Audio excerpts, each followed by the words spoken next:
पाकिस्तान में doctor moist Hussain का नाम किसी तारुफ का मोहताज नहीं। इनका ताल्लुक कराची से है। वो पाकिस्तान में माइंड साइंसेस के बानियों में शुमार किए जाते हैं। माइंड साइंसेस के हवाले से इनका इदारा the institute of mind sciences एक मुस्तनद इदारा है जो कि 1986 में कायम किया गया। डॉक्टर मुइज़ ने मुख्तलिफ सूफियों, जोगियों और साधुओं के साथ साथ मगरिब के कई मुस्तनद माहिरीन से भी माइंड साइंसेस के उलूम हासिल किए। उन्होंने 1974 में पाकिस्तान में पहली बार क्लासिकल योगा की बाकायदा क्लासेस का आगाज़ किया। 1997 में इन्हें नेशनल गिल्ड ऑफ हिप्नोटाइटिस की तरफ से दुनिया के बेहतरीन हिप्नोटाइटिस का एजाज़ दिया गया। वो पाकिस्तान में NLP यानी न्यूरो लिंग्विस्टिक प्रोग्रामिंग और सिल्वा अल्ट्रा माइंडेड के सर्टिफाइड प्रैक्टिशनर हैं। डॉक्टर मोइस ने डॉक्टर रिचर्ड हंटर और एंथोनी रोहन्स जैसे मशहूर माहिरीन से NLP की ट्रेनिंग हासिल की है। इनके अलावा magnetic mini mind hypnosis, reiki, Islamic reiki, किंटोनी शक्ति और स्ट्रेस मैनेजमेंट के कोर्सेज भी कराए। इनके साथ साथ डॉक्टर मोइस रिमोट विंग मुतारिफ करवाने वाले भी पहले माहिर हैं।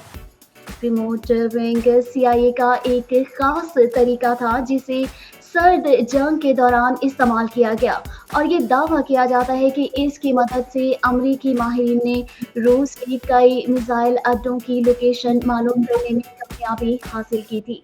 डॉक्टर मोइस पाकिस्तान का एक रोशन चेहरा है। अगर मैं ये बात कहूँ तो गलत नहीं होगा। डॉक्टर मुइज़ आज हमारे साथ हैं, देसी टीवी USA के साथ हैं और इंशाल्लाह वक्तन फवक्तन आइंदा भी हम इनको ज़हमत देंगे। आज हम इनके साथ बात करेंगे कि अपने दिमाग के मस्बत इस्तेमाल से किस तरह हम अपने बहुत से मसाइल से छुटकारा पा सकते हैं। डॉक्टर मुइज़, मैं आपको आज के प्रोग्राम में खुशामदीद कहती हूँ। बिस्मिल्लाहिर्रहमानिर्रहीम। एक तो ज़ाहिर है आपका टीवी सब देखते हैं, तो मुसलमानों को अस्सलाम वालेकुम, हमारे हिंदू भाई बहनों को नमस्कार और हमारे सिख भाई बहनों को सत श्री अकाल। खुशी हुई, पहली दफ़ा शायद आपकी टीवी पे आ रहा हूँ और बहुत सारी चीज़ें। मैं सिल्वा जो है उसका कई ममालिक का डायरेक्टर हूँ, यानी मैं ईरान का डायरेक्टर हूँ, पाकिस्तान का डायरेक्टर हूँ, मिडल ईस्ट का डायरेक्टर हूँ, अफ्रीका पूरा मेरे अंडर में। और अब रिसेंटली इन्होंने कहा कि पूरे US में मैं जहां चाहूं सिल्वा करा सकता हूं, वरना हर टेरिटरी का एक डायरेक्टर होता है, उसके अंडर में कराते हैं, मगर अब मैं किसी के अंडर में नहीं हूँ। ये अल्लाह का करम है बहुत बड़ा। अच्छा, अब सवाल ये पैदा है कि मुस्बत यानी पॉजिटिव माइंडसेट से क्या फर्क पड़ता है। देखिए, एक बात याद रखें, कभी भी कोई चीज पॉजिटिव नहीं होती, ना ही कोई चीज नेगेटिव होती है। डिपेंड करता है किस कॉन्टेक्स्ट में आप बात कर रहे हैं। मिसाल के तौर पर फियर ऑफ हाइट्स यानी ऊंची जगह पे जाने का खौफ जो है वो वैसे बड़ा नेगेटिव है, मगर पॉजिटिव भी है, क्योंकि इंसान अगर ना डरे तो गिर सकता है नीचे। तो इस तरह पॉजिटिव नेगेटिव रिलेटिव टर्म होता है कि किस कॉन्टेक्स्ट में आप उसको देख रहे हैं। हम इसको लिए दूसरा वर्ड यूज करते हैं, हम ये कहते हैं प्रोडक्टिव और अनप्रोडक्टिव, रिसोर्सफुल और अनरिसोर्सफुल। यानी एक मिसाल के तौर पे एक सोच है मेरे जहन के अंदर, वो सोच चाहे नेगेटिव है मगर वो सोच मेरे लिए फायदा दे रही है। इसलिए फायदा दे रही है कि मैं इन्वेस्ट करने से पहले बहुत सोचता हूं कि पैसा डूब ना जाए, तो मेरे लिए फायदेमंद है क्योंकि मैं रिस्क नहीं लेता। ठीक है, अब फिर भी हम ले लेते हैं क्योंकि आम फहम जबान में आम लोग पॉजिटिव और नेगेटिव समझते हैं, तो पॉजिटिव ले लेते हैं। हमारी हर सोच, हर ख्याल जो हमारे जहन में आता है, एक स्टडी के मुताबिक 60,000 से 70,000 थॉट्स 8 घंटे में हमारे जहन में आते हैं और चले जाते हैं। हम उन सोच पे बहुत ज्यादा फोकस नहीं करते और ज्यादातर हम अनकॉन्शियसली सोच रहे होते हैं। हम सोच के नहीं सोचते, क्योंकि सोच के सोचे, अगर सोच कर सोचें तो वो सोच जो है वो ख्याल बन जाती है, और जब वो ख्याल बन जाती है तो वो फिर उसका असर हमारे पूरे वजूद पे होता है। सोचे आती हैं, चली जाती हैं, आती हैं, चली जाती हैं। अक्सर सोच जो होती है वो या तो पास्ट की होती है, माजी की, या फ्यूचर की होती है। बहुत कम हम लम्हे में रहते हैं, हम मौजूदा हाल में रहते हैं, प्रेजेंट में हम नहीं रहते, जिसकी वजह से हम जिंदगी में वो बहुत सारे काम नहीं कर पाते जो एक्शंस रिक्वायर्ड होते हैं, इमीडिएट एक्शन रिक्वायर्ड होते हैं, उसको हम नहीं करते। अगर करते भी है तो डर से या फिर फ्यूचर के खौफ से या पास्ट के रिग्रेट से, इसके दरमियान हम फंसे रहते हैं। अब यहाँ पे जो चीज समझनी है वो ये समझनी कि क्या ये मुमकिन है कि हम अपनी सोच को आजाद कर सकें। कैन वी कॉन्शियसली थिंक, कि हम शऊर के साथ, इदराक के साथ, अवेयरनेस के साथ हम सोच सके वो सोच जो हमारे लिए फायदेमंद हो। तो यस, ये मुमकिन है, लेकिन उसके लिए ट्रेनिंग चाहिए। क्योंकि हमें किसी ने, देखे आप भी स्कूल गई होंगी, कॉलेज गई होंगी, किसी कॉलेज, यूनिवर्सिटी, कहीं पे भी किसी तालीमी इदारे में आपको ये नहीं सिखाया जाता है कि सोचना कैसे है। मुझे पता है किसी ने सिखाया, नहीं सिखाया ना। सोचना कैसे है किसी ने नहीं सिखाया। माइंड साइंस में जब आप आते हैं तो हम आपको ये सिखाते हैं, we teach you how to think. जिस वक्त आप हाउ टू थिंक सीख लेते हैं तो आपके पास ये ऑप्शन होता है what to think and what not to think. क्योंकि हर चीज जरूरी नहीं कि उस पर आप तवज्जो दें। There are certain things which you don't require, they just come and go. तो अब मुस्बत सोच का फायदा ये होता है कि हर सोच आपके जिस्म पर असर करती है। एक बड़ी इंटरेस्टिंग बात समझा रहा हूँ, your neurology is connected with your physiology in a cybernetic loop. इसका मतलब ये है कि जैसी सोच होगी जिस्म पर वैसा असर होगा।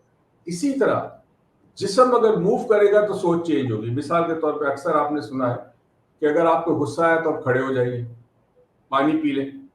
क्यों? ये पानी पीना और खड़े होना फिजियोलॉजी का चेंज है। जैसी फिजियोलॉजी चेंज होती है तो सोच, गुस्सा जो वो न्यूरोलॉजी में होता है, न्यूरोलॉजी फौरन चेंज होती है। तो अब हमें ये करना होगा कि अगर हमें लगता है कि कोई सोच हमें परेशान करती है, बहुत सारी तकलीफें जो पास्ट की सोच होती है, खौफ होता है, बस आज दुनिया आज एक अजीब गरीब परेशानी में मुब्तला है। सबकी जिंदगी में स्ट्रेस, खासकर आप मगरिब में तो बहुत स्ट्रेस है आप लोगों को। जॉब की अनसर्टेनिटी है, वेदर का कुछ नहीं पता, रिलेशनशिप का कुछ नहीं पता, जो औलाद आपको जिसने आपने इसको पाल पोस के बड़ा किया उनका नहीं पता। जहाँ 15 16 17 18 साल के हो गए उन्होंने कहा जी मैंने अपनी जिंदगी अपनी गुजारनी है, ये नहीं पता कि वो ओल्ड एज में आपको सपोर्ट करेंगे नहीं करेंगे। तो ये बहुत सारी ऐसी कैफियत है जो मगरिब में, मशरिक के अपने उस प्रॉब्लम है। मशरिक के अंदर मोस्टली जो प्रॉब्लम है वो रोटी कपड़ा मकान का है कि भाई यहाँ सर्वाइवल बहुत मुश्किल काम है, प्राइजेस बहुत महंगी है, जॉब्स इतने आसानी से नहीं मिलते। तो अब इसके दरमियान जो आप फंसे रहते हैं 24 घंटे, आपको यही फिक्र होती है। आपके में मुझे याद है मैं अमेरिका में रहा हूँ, I was living in San Jose California, वहां से फिर मैं शिकागो शिफ्ट हुआ था और आखिर मैंने अमेरिका छोड़ के 82 में पाकिस्तान वापस आ गया। और मैं मुझे आज भी यकीन है कि मुझे मेरे रब ने पाकिस्तान बुलाना था, बिकॉज यहाँ मुझे काम करना था जो मैं कर रहा हूँ। अब मैं भी वहां पे रहा हूं, मैंने अंदाजा किया कि जब तक आप सिस्टम का हिस्सा नहीं बनते you can not survive in the western country. System का हिस्सा बना, बिल्स पे करने हैं, इंश्योरेंस देनी है हर चीज की, बला बला बला बला। तो अब आपने करना यह है कि आपने कुछ देर के लिए एवरी नाइट एवरी डे जब आपको टाइम मिले, बेस्ट रात को होता है, 10-15 मिनट के लिए अपने आप को मेडिटेशन करनी है, मराकबा करना। हम आजकल मराकबा करवा रहे हैं पाकिस्तान के लिए, और पाकिस्तान के जो पड़ोसी मुल्क हैं उन सब में सलामती अमन सुकून हो। तो रोज Monday and Thursday Pakistan standard time 11 बजे हम करवाते हैं। इतने लोग, उनकी हीलिंग शुरू हो गई, जो बीमार थे उनको बीमारी में फर्क पड़ा, लोगों के एटीट्यूड और बिहेवियर में फर्क पड़ा। सिर्फ ये है कि they started learning how to focus their mind on something very positive. अगर हम ये करना शुरू कर दें, अब जैसे अगर आप रिलीजियस हैं तो अक्सर रिलीजियस लोगों से ये कहता हूँ कि देखिए जी रात को 10 मिनट बैठकर अल्लाह से बातें करना शुरू कर, भगवान से बात करना शुरू कर दें, ऐसे जैसे वो सामने बैठा हो। वो उससे अच्छा दोस्त आपका कोई नहीं हो सकता। अगर आप बहुत ज्यादा रिलीजियस माइंडेड है, अगर आप बहुत ज्यादा रिलीजियस माइंडेड नहीं है तो आंखें बंद करके मेडिटेशन करें। मेडिटेशन करते करते very soon you will find कि जो चीजें जिंदगी में आपको चाहिए, देखिए हर चीज जो आपके सामने फिजिकल फॉर्म में, चाहे कोई इवेंट हो, पसंद की शादी हो, चाहे आपको पैसा चाहिए, चाहे आपको अपना घर चाहिए, चाहे आपको अपनी गाड़ी चाहिए, चाहे आपको फिजिकल इलनेस हो, ये तमाम चीजें फिजिकल है। जो चीज भी फिजिकल है वो कभी मेंटल थी। मिसाल के तौर पे आप जिस टेबल पे बैठी हुई है, डेस्क पे जो बैठी हुई है, ये डेस्क दुनिया में सबसे पहले जिस शख्स ने बनाई होगी, फर्स्ट टाइम उसने सबसे पहले अपने माइंड में बनाई होगी, और माइंड में उसने सोचने के बाद उसको फिजिकल फॉर्म में लाया होगा। ठीक है ना? तो अगर आप कोई चीज चाहते हैं जो फिजिकली आपकी लाइफ में हो, जैसे कोई इवेंट हो, आपको प्रमोशन मिले, आपको रिवॉर्ड मिले, अच्छी जॉब मिले, तो आपको पहले माइंड में उसको बनाना होगा। जब आप माइंड में बनाएंगे मेडिटेशन के दौरान और उसको कंटिन्यूअसली रखेंगे इस यकीन के साथ कि वो हो चुकी है, ये भी बड़ा इंपॉर्टेंट है। Never think in the future, always think in the present, because the future never comes. एक बड़ी मशहूर फिल्म थी ना शायद जेम्स बॉन्ड की, टुमारो नेवर कम्स। तो या टुमारो कभी भी नहीं आता। तो आप अगर किसी तरह भी उस मेडिटेशन के स्टेट में, मेडिटेटिव स्टेट में ये यकीन करें कि मेरा वजन कम हो गया है, मैं ये कपड़े पहन चुकी हूँ, मेरे घर में मेरे शौहर के साथ, मेरी वाइफ के साथ बहुत अच्छे रिलेशनशिप है, मैं नई गाड़ी चला रहा हूँ, I am signing the agreement for my new house, जो whatever it is, believe it is happened already. और उस खुशी को फील करना है। देखिए, आपके ब्रेन के पास ब्रेन नहीं है। Your brain does not know कि आप जो सोच रहे हैं वो रियल है या सिर्फ तस्वीर आती है। मसलन आपको कहा जाए कि आपके फेवरेट खाना क्या है, बाय द वे मेरे लिए दाल चावल है बहुत ज्यादा, राइट? बिल्कुल। किसी पाए होते हैं, सिरी पाए, लाहौरी है तो सिरी पाए और ये होगा। सपोज आपके बिल्कुल, सामने मैं बिल्कुल आप बिल्कुल सही कह रहे हैं, आप बड़े एक मज़े के टॉपिक की तरफ ले गए। डॉक्टर मुइज़ इस वक़्त बात कर रहे हैं मेरे ख़्याल में मैनिफेस्टेशन के बारे में कि हम मैनिफेस्ट करके अपनी ज़िंदगी के बहुत सारे गोल्स जो हैं, उनको कैसे हासिल कर सकते हैं। नाज़रीन, यहाँ पर वक़्त हुआ है ब्रेक का। ब्रेक के बाद हम अपनी गुफ्तगू का सिलसिला यहाँ से ही वापस जोड़ेंगे और डॉक्टर मुइज़ हमें बताएँगे कि मैनिफेस्ट करके हम अपनी ज़िंदगी के बहुत सारे गोल्स हैं, उनको किस तरह अचीव कर सकते हैं। हमारे साथ रहिए।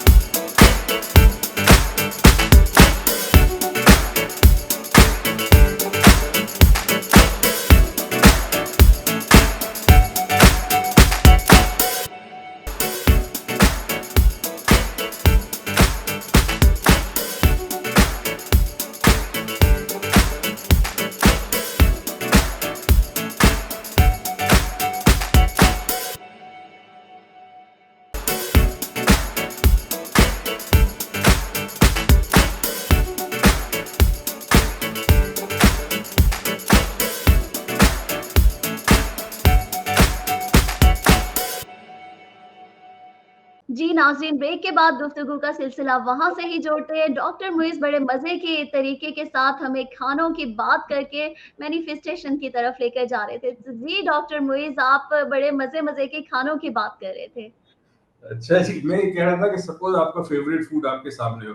कुछ लोगों को जी, जी। बिरयानी, मुझे हैदराबादी बिरयानी बहुत पसंद है, राइट? इंडियन जो है। जी। अब मेरी पैदाइश इंडिया में हुई थी, राइट? अच्छा, पर मैं अच्छा, 6 अच्छा। महीने का था तो मुझे पाकिस्तान ले आया गया और फिर मैं पाकिस्तान हुँ, का हो गया। अच्छा, अब वो खाना आपके सामने ना हो, मगर आप आँखें हुँ, बंद करके सोचें कि वो फेवरेट फूड आपके सामने है, वो खुशबू आ रही है रोटी की या चावल की, तो आपके स्टमक में गैस्ट्रिक जूसेस पैदा होना शुरू हो जाए। ऑल्दो खाना वहाँ पे नहीं है।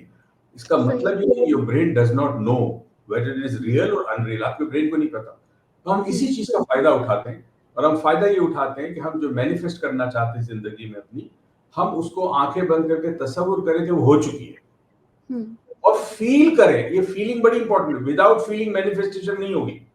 हुँ, फील एज़ इफ जैसे आपको वाक़ई एक चीज़ मिल जाए तो कितनी खुशी होगी आपको। तो उस खुशी को पैदा करें अपने, इलिसिट करें कहते हैं हम, स्टेट को इलिसिट करें। हुँ, और फिर 15 मिनट उस स्टेट में रहे, मैं गाड़ी चला रहा हूँ, मैं साइन कर रहा हूँ, हुँ, मेरी फैमिली बड़ी खुश है, नए घर के अंदर, मेरी शादी हो गई जिससे मैं चाहता था, या मेरे पास नया बिज़नेस हो गया, या मेरा बिज़नेस तरक्की कर रहा है, मेरे सामने बैंक की शीट है, बैंक के अकाउंट से इतना पैसा ज़्यादा आ गया।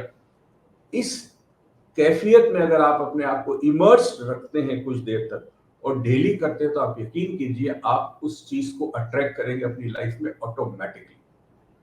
एक सिर्फ काम ही कीजिएगा जो कि बड़ा इंपॉर्टेंट है, हमारे तमाम दूसरे मजाहिब के लोग भी देख रहे होंगे। जब आप ये प्रैक्टिस शुरू करें उससे पहले कमिटमेंट कीजिए, और कमिटमेंट ये हो गया कि जो भी मुझे अचीव होगा उसकी मैं चैरिटी दूंगा या दूंगी, जो भी चैरिटी का फॉर्म हो। हुँ, अगर आप बीमार हैं तो आप ये चैरिटी देंगे कि जी मैं हफ्ते में once a week I will go to old homes and spend 2 hours with people who are there without hmm, any, even without the word of thanks. मैं 2 घंटे के लिए जाऊंगी और हफ्ते में एक दिन ओल्ड होम्स में या जो सिक लोग होते हैं उनके पास जाके उनकी खिदमत करूंगी। ये भी चैरिटी है। तो कोई भी चैरिटी कमिट कर दें before you start this meditation, और इस मेडिटेशन को स्टार्ट करें, you will be amazed how it works. मैंने बहुत दफा ह्यूस्टन आया हूँ, बहुत वर्कशॉप्स किए हैं ह्यूस्टन में। अभी भी शायद मैं ह्यूस्टन आऊँ, मे बी 28 को मैं ह्यूस्टन आऊँ of this month, I am not sure, क्योंकि मैं अपने बच्चों के पास भी जा रहा हूँ। एक बेटा मेरा पाला अल्टो कैलिफोर्निया में है, एक अच्छा। कोस्टा मीसा के अंदर, ऑरेंज काउंटी के अंदर है मेरा बेटा, तो उनसे मिलके मैं टाइम मिला तो ह्यूस्टन में आके मैंने रेकी और 4 डायमेंशन और ये सब चीजें करानी, एक दिन के लिए आऊंगा। मगर देखिए, जरूरत किस बात की? जरूरत इस बात की कि आपको फेथ होना चाहिए। कहते हैं ना, फेथ कैन मूव माउंटेन्स। ये जो सिस्टम बनाया है इस कायनात का, जो भी मालिक है उसको आप जो भी नाम ले, ईश्वर कह ले, अल्लाह कह ले, एक है जरूर जिसने ये पूरी कायनात बनाई, उसके प्रिंसिपल्स को समझे। ये प्रिंसिपल सबके लिए बराबर है। देखिए, जो नहीं मानता उसको भी देता है, जो हुँ, मानता है उसको भी देता है। तो ये जो प्रिंसिपल है, इस प्रिंसिपल में कोई कोई मजहब नहीं है, कोई फिरका नहीं है, कोई मसला कुछ भी नहीं है। वो कहता है जी आपने टमाटर के बीज डालो, जमीन जरखेज हो, आपको टमाटर मिलेगा, आलू नहीं मिलेगा। तो इस प्रिंसिपल को हमें समझने के लिए इल्म चाहिए। तो नॉलेज एक्वायर करें, जितना इल्म हासिल कर सकते हैं इतना इल्म हासिल करें, ताकि जो fundamental principles of the universe जो है, उसको जब आप समझ जाते हैं और उसको आप यूज करते हैं अपने मफाद के लिए, अपने मकसद के लिए या दूसरों के लिए, तो फिर जिंदगी चेंज होना शुरू हो जाती है। बिल्कुल, बड़ी आपने खूबसूरत बात की और आप हमें थोड़ा-सा रेकी के हवाले से भी अगर बात बताएँ, रेकी की इम्पोर्टेंस के हवाले से? देखिए, रेकी मैंने 1994 में एक इत्तेफाक से मैं सिल्वा का ट्रेनर बन रहा था अमेरिका में। हुँ, तो हुआ हुँ, ये कि कॉफी ब्रेक थी, हम लोग 500 लोग थे पूरी दुनिया से, साइकाट्रिस्ट, डॉक्टर, हुँ, हुँ, डर्मेटोलॉजिस्ट, इंजीनियर्स, पायलट सब बन रहे थे, ट्रेनर्स बन रहे थे। हुँ, तो बीच में ब्रेक हुई तो मैंने देखा कि हमारी एक कुलीग है, वो आंखें बंद करके खड़ी हुई है और उसने किसी और कुलीग के सर पे हाथ रखा है ऐसे। दो मैं बड़ा हुँ, हैरान से देख रहा, मैंने कहा ये हाथ क्यों रखा इसने? हुँ, कुछ देर बाद वो बाहर चली गई। मैं उस बंदे के पास गया, मैंने कहा व्हाट वाज हैपनिंग? माइकल नाम था उसका। माइकल ने हुँ, कहा she was giving me reiki. मैंने कहा मैंने तो देखा नहीं कुछ देते हुए, मैं समझा रेकी कोई चीज होगी। हुँ, उसने कहा हुँ, नो, रेकी एनर्जी जो हाथों से निकलती है। मैंने कहा अच्छा क्यों दे रही थी? उसने कहा था हुँ, आई हैड अ हेडेक। मैंने कहा फिर? कहता इट्स गॉन। अच्छा, गोरा अमूमन झूठ नहीं बोलता। तो हुँ, मैंने कहा बड़ी अमेजिंग चीज है कि हाथ रखने से सर का दर्द चला जाए। फिर हुँ, मैंने उस खातून का नाम लिया स्टुअर्ट था, हमारे ग्रुप में थी। मैं शाम को उसके पास गया, हम लोग वही होटल में रह रहे थे सारे। हुँ, उसने मुझे रेकी के बारे में बताया, 5 प्रिंसिपल्स बताए किस तरह काम करती है। मैंने वो रेकी सीखी, पाकिस्तान आया, फिर वापस अमेरिका गया, रेकी मास्टर बना, फिर ग्रैंड मास्टर बना। रेकी इतना अमेजिंग है, अगर मैं आप उसके बेनिफिट बताऊं तो इट्स माइंड बॉगलिंग। मतलब मैंने मेंटली रिटार्डेड बच्चों में फर्क देखा है। मेंटली रिटार्डेड बच्चा जिसका ब्रेन डैमेज है, उसके अंदर मैं क्योर की बात नहीं करता, कंप्लीट फर्क देखा है। हुँ, मैंने हुँ, ऐसे बच्चे को देखा है कि जिसको ब्रेन डैमेज हुआ था, इसकी जो पलकें हैं, आई लैशेज हैं, ये मूव नहीं करती थी। 4 साल का बच्चा होगा, उसको पट्टी बांध के रात को सुलाते थे। इसके वालिद हुँ, को मैंने रेकी सिखाई, मैंने कहा तुम अपने बच्चे का इलाज करो, मेरे पास रोज नहीं आ सकते। गरीब आदमी था। 6 महीने बाद वो मेरे पास आया, बच्चे की आई लैशेज मूव करने लगी और मैं हैरान हो गया।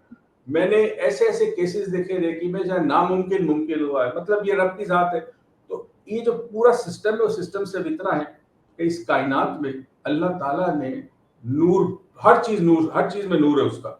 उस हुँ, नूर को आप चैनलाइज करते हैं, अपने हाथों के जरिए किसी और के जिस्म में मुंतकिल करते हैं, ट्रांसफर करते हैं, या अपने जिस्म में अगर आप बीमार है तो थोड़े अरसे में डेली रेकी देने से आहिस्ता आहिस्ता फर्क, मैंने बिहेवियर में फर्क देखा है, मैंने गुस्से को कम होते देखा है, मैंने लोगों की एंजाइटी कम होते देखी। सबसे बड़ी चीज है कि कई मैंने अमेरिका के अंदर, यूएसए में मैंने वो डॉक्टर्स जो कैंसर पेशेंट और एड्स पेशेंट पे काम करते हैं, उनको रेकी सिखाई है मैंने। और वो कैंसर और एड्स पेशेंट, ये दोनों की बात कर रहा हूँ, इंडियन पाकिस्तानी की बात नहीं कर रहा।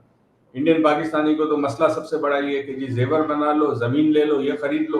गोरा जो है वो नॉलेज एक्वायर करता है। तो ऐसे डॉक्टर्स को मैंने ट्रेनिंग दी है मेलबर्न, मैसेच्यूसेट्स के अंदर, और वो कर रहे हैं। और उन्होंने नोटिस किया है। अच्छा, मेरे पास एक केस पाकिस्तान में था, हमारे पास एक खातून काम करती है, उसकी मदर को कैंसर हो गया। हुँ, अब वो जब कैंसर हुआ तो आगा खान हॉस्पिटल में वो एडमिट थी, शदीद पेन था उसको, मोर्फिन दिया करते थे, स्टमक का हुँ, कैंसर था। तो हमारी एक स्टूडेंट है जिसको हमने रेकी सिखाई थी, उसको मैंने कहा भाई तुम, मैं तो जो नहीं, तुम जाओ रोज उसको उसके पास। वो रोज जाती थी। स्ट्रेंजली जिस वक्त वो रेकी देती थी, वो खातून सो जाती थी सुकून से। उसका कीमोथेरेपी का साइड इफेक्ट कम हो गया, उसकी मोर्फिन के डोज कम हो गए, उसका पेन कम हो गया। देखिए, मौत बरहक है, सबको आई, हुँ, लेकिन क्वालिटी ऑफ लाइफ बेहतर हो जाती है रेकी से। आपके घरों में रिश्ते सही, बेहतर हो जाते हैं। तो रेकी सही, तो ऐसी बीमार, और मैं तो इस्लामिक तरीके से भी सिखाता हूँ। हुँ। अगर कोई हिंदू है तो वो जैपनीज रेकी सीखता है, मुसलमान इस्लामिक रेकी सीखते हैं। आपके हाथों से एनर्जी निकलती है and it works like a miracle. Thank you so much sir, बहुत शुक्रिया आपका कि आपने इतने अच्छे तरीके से हमारा वर्क प्रोग्राम का थोड़ा-सा कम है, लेकिन मैं चाहूँगी कि अगली किसी किस्त के अंदर आप हमें और बेनिफिट जैसे कि आपने बताया कि इस्लामिक तरीके से भी है और दूसरे तरीकों से भी है, तो जो इल्म है उसको हम जिस तरह भी स्प्रेड कर सकें आपके थ्रू हम चाहेंगे कि हम इसकी डिफरेंट काइंड्स के ऊपर भी बात करें।